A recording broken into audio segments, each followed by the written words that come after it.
Hello! So we finally made it. We are in Hilton Head at the Motorcoach Resort. It was a long drive today from Gatlinburg down.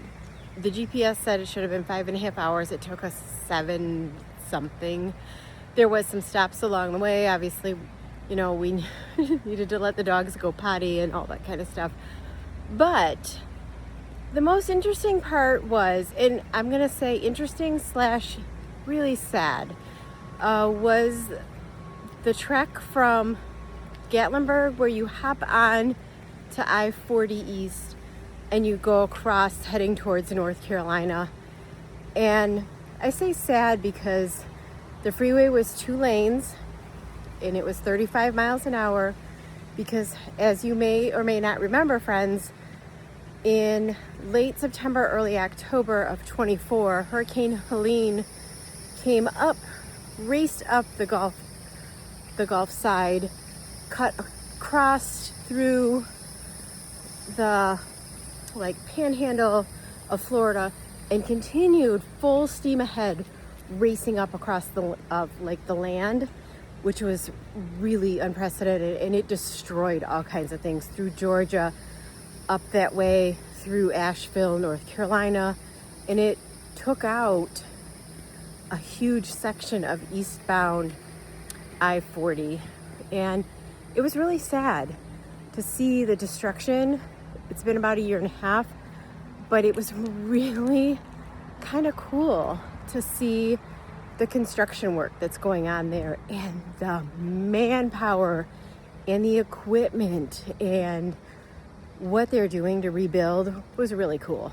But it was sad to see the destruction, up close and personal from Mother Nature. So anyways, that's my spiel.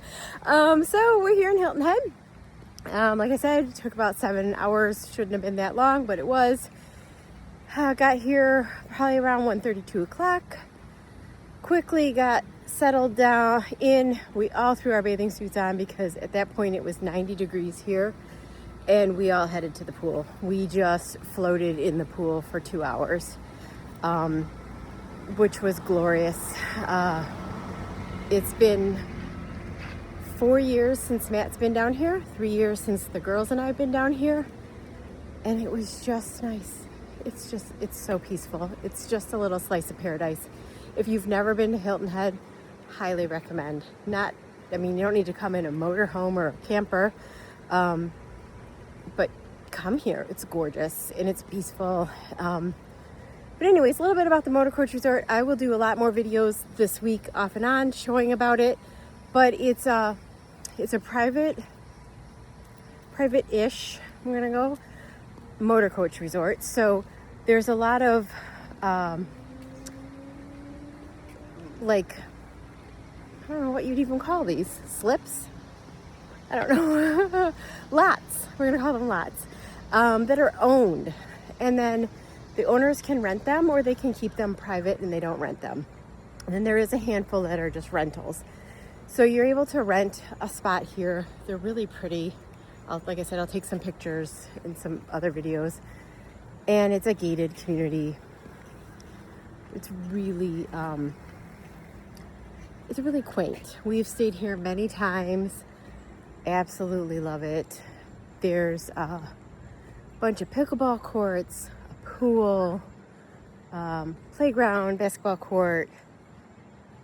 Looks like they have just put in a little tiny disc golf thing that I'm looking at right now. It looks like it's just like one hole of disc golf just to play for whatever reason. But it's just charming here, and it's quiet and it's peaceful.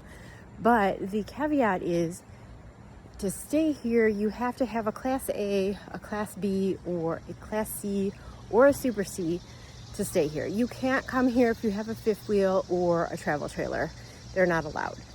And there is some age restrictions on the coaches and what your coaches look like. So if you come in with an old Class A, they're going to want to see they're like pre-select, I guess, or vet people. I don't know what the right word is. they just don't want jalopies here because it is cute, and they're trying to keep a certain look to the place. So yeah, it's super cute. And we love it. We fell in love with it the first time we came here. Gosh, probably 10 plus years ago, in our first motorhome, which was a Super C, and we just fell in love with the place. But oh my God, I'm gonna end this now, and I will add more throughout the week, just of little things that are going on here and little videos of the campground, so you can see all of the things that I'm talking about. But I'm gonna end this because the mosquitoes and the no-see-ums are eating me alive right now. So that's what we've got for today.